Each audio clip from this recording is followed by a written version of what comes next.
let me tell you something else. So she's going secondary market. A lot of times on the secondary market, the closing costs, whereas Ross was gonna pay them all for her, on a secondary market, most every time, the closing fees are gonna have to be paid by the seller. And the closing fees on a secondary market are probably gonna run about $4,000, 4 to 5. Whereas on his cash offer, you're looking at about 1,000. And or in-house, which, again, when you leave Magnolia and go in, there is no in-house anywhere. Magnolia. You keep saying secondary market, what's the difference in that and first? Those loans will be sold off. As soon as you close, if you close with Wells Fargo, you sign the dot, they've probably already sold that off to somebody else. It doesn't, you don't ever have a person. You remember when these ladies connected. came? They do mortgages for the secondary market. So that's the Farmers Bank Mortgage Department, Heather and Nicole and April. They do have, Farmers Bank does have a secondary market. But you do have a personal loan officer in it. Up till the time it closes. But once they close, they sell them too. So Or you'll they never can know keep who it to in-house. talk to get back with your loan officer if you have a problem. Okay, we're running out of time and I really don't know how to wrap this part up. So I go back to her, I tell her everything Cindy says, she decides that she wants to have it inspected, she has it inspected and it needs a new roof. Well, no, we ain't decided on anything. Will you take that? Because if she says no, then I'm gonna counter back. No. Okay, I'm gonna go back to him and say 135 and it's yours. 135 is yours, Ross. Dollar, right there. Deal. Deal.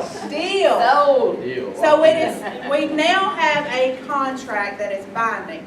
And if you look on the back, your buyer has to sign, your seller has to sign, and the agents representing both have to sign along with their broker. So we've got a deal. So now we can go through the rest of this, okay? So now, we've kind of talked about title. You still, on a cash deal, you're still going to want to get title insurance. So we're going to get title work ordered, and us as the realtors on a cash deal are going to handle that for you. We're going to order the title work. And their homeowners, they need to get quotes. Yeah. And so that's all you have to do. You're done. We do everything else. We're going to get a termite contract on that, make sure there's no termite damage, and they're going to cover you for a year. We're going to order the title work.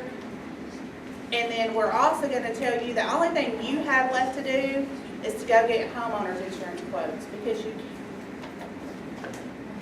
Cash, you can't cash close deal, you can without close it. without That'd be crazy. homeowners, but would you want to go buy a $135,000 house and you sign the dotted line, the homeowner has canceled it because it's yours now, and you don't have any insurance on your home, and it catches on fire that night, you've never even moved in. So you're going to want to go get homeowners insurance on that property.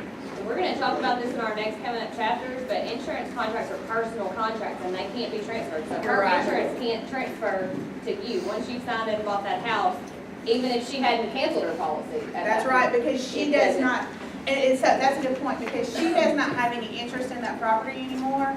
She's not gonna get the money for it. Okay, have we completely confused y'all today? We've talked about, it's I mean, great they're to hear very- y'all kind of y'all compare. right.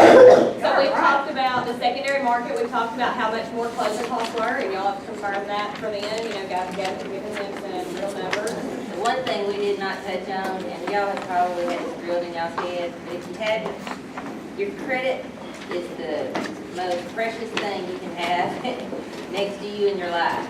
I mean, I know they offer credit cards with 0% and give you a $5,000 limit.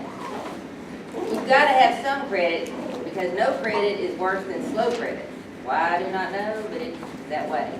Keeping your credit today, at the age y'all are, it will come into factor within 10 years when y'all are trying to get loans.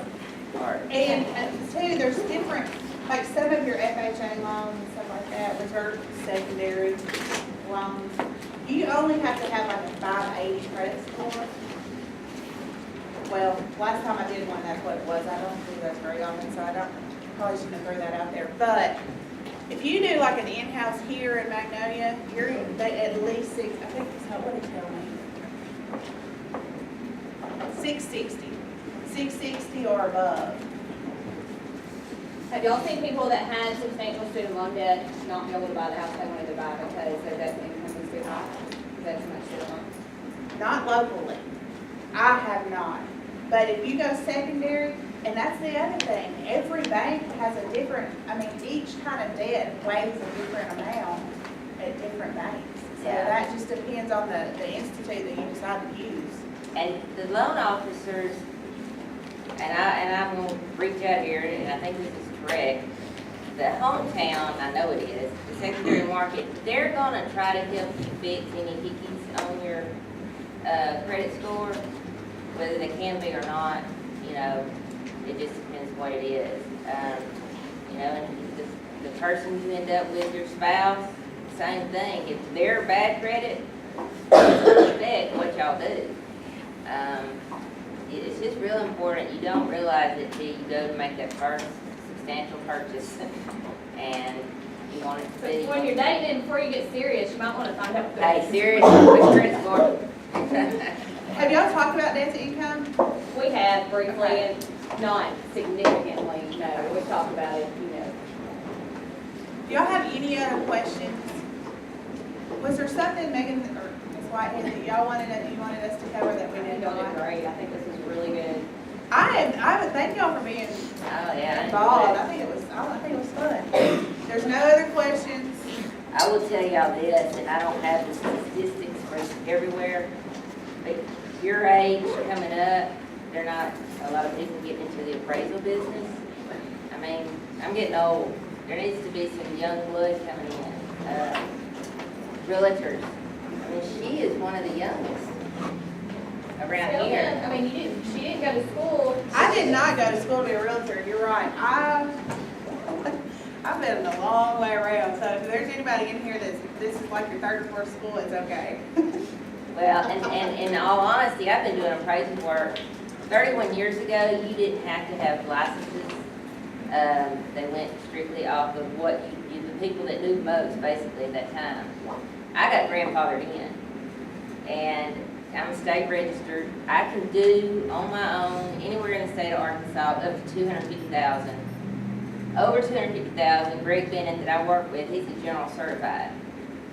For you to be able to go out on your own at some point without anyone signing off on anything, you've got to have mandatory hours, you've got to have a degree now, and you have to have worked under a person like Greg and me for so many, 2 years, I think is what it is. So, it's a good career, and I would think it's a good career anywhere. And being a realtor is an awesome career. It's just, you live on commission and you have to work. You have to be out in the public, you have to gain everybody's trust, and really know what you're talking about, and know the areas, and know the houses, And never stop learning, ever. ever. Anytime you can learn anything about whatever field that you go into, do it. Because it's always changing, no matter what it is. Coaching, accounting, I don't even know, insurance, real estate, anything is always going to be changing. So anytime you can better yourself and learn anything about that field, I really push you to do that. If there's nothing else, Megan mentioned I started out as a respiratory therapist, which is so far from real estate. You own your own business. I have owned my own business. But real estate's just fun to me. It's fun. You get to meet people and you get to see things. You get to see houses you never would have probably ever got to see. And that's the exciting part at first. And then the exciting part gets to be, and the money, you think the money's gonna be awesome. But then you start, it changes. Now what's exciting is going and finding Ross his perfect first home. And you were able to help him get to that point. So Gotta be a little bit thick-skinned. you gotta be a lot thick. Yeah. A lot. Because there's always gonna be happiness around. There's gonna be people There's upset. always problems, but it's fun. Thank y'all. Thank y'all so much for listening. Thank y'all, see you Monday. Hey, if